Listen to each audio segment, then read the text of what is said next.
مسلمان کو چاہیے کہ وہ کوئی نیکی کو معمولی نہ سمجھے، اس لیے کہ چھوٹی سی چھوٹی نیکی بھی نجات اور بخشش کا ذریعہ بن سکتی ہے اور درجات کی بلندی کا سبب بن سکتی ہے۔ اسی کے بالمقابل مسلمان کے لیے چاہیے کہ وہ کوئی گناہ بھی معمولی نہ سمجھے، اس لیے کہ چھوٹا سا چھوٹا گناہ بھی ناکامیابی کا ذریعہ بن سکتا ہے۔ مثلا نیکی کی مثال ایک خوشبو کے مانند ہے کہ خوشبو چاہے انسان زیادہ لگائے یا خوشبو کی بوتل ہی انڈیل لے تو اسے خوشبو میسر ہوگی، ایک دو قطرے بھی اگر وہ لگا لے تو خوشبو اسے آئے گی۔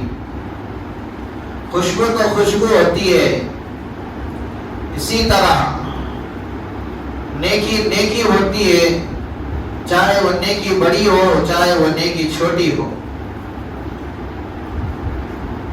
گناہ جس کی مثال چنگاری کے مانند ہے، اگر آگ لگے تو انسان ساری آگ تو بجھا دیا، چنگاری کو معمولی سمجھ کر چھوڑ دیا تو ہوا کے جھونکے آئیں گے تو وہی چھوٹی سی چنگاری شعلہ بن جاتی ہے، وہی سے چھوٹی سی چنگاری گھروں کو جلا دیتی ہے۔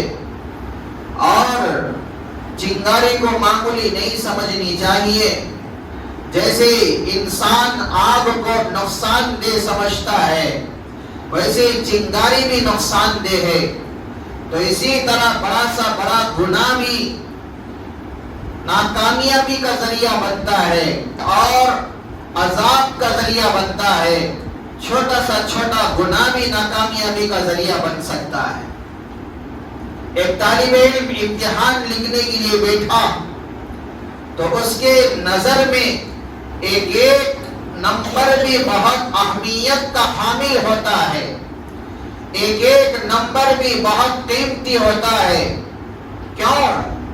اس لیے کہ ایک نمبر کامیابی کا ذریعہ بھی بنتا ہے، ایک نمبر ناکامیابی کا ذریعہ بھی بن سکتا ہے۔ میرے بھائیوں، ہمیں چاہیے کہ گناہوں سے اپنی زندگی کو پاک کریں، چاہے بڑے بڑے گناہ ہوں چاہے چھوٹے چھوٹے گناہ ہوں، ہر گناہ سے بچتے ہوئے ہم زندگی گزارنے کی کوشش کریں۔